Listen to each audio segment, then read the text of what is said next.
Près de 200 000 personnes seraient en grande précarité énergétique dans la région, incapables de payer leurs factures d'électricité.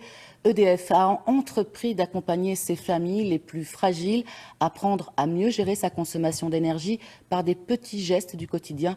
C'est une des parties de la solution. Didier Piton, Benoît Bunicourt. Des fois, je le baisse à 10. La chasse au gaspillage, une évidence pour cet allocataire du RSA. Victime de coupures pour cause d'impayés il y a quelques années, elle a depuis changé ses habitudes. Moi, j'étais contente d'être conseillée, monsieur. Moi, je vous dis, je suis allumé partout, je n'ai pas attention. Pour moi, c'était pas grave. C'est vrai que maintenant, je fais plus attention. Je vous dis, dès qu'il fait jour, moi, j'ouvre les persiennes, tout.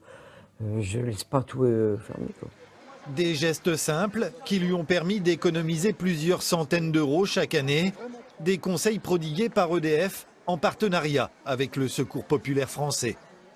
C'est bien de pouvoir bénéficier d'aide pour payer ses factures. C'est indispensable quand on est en situation difficile.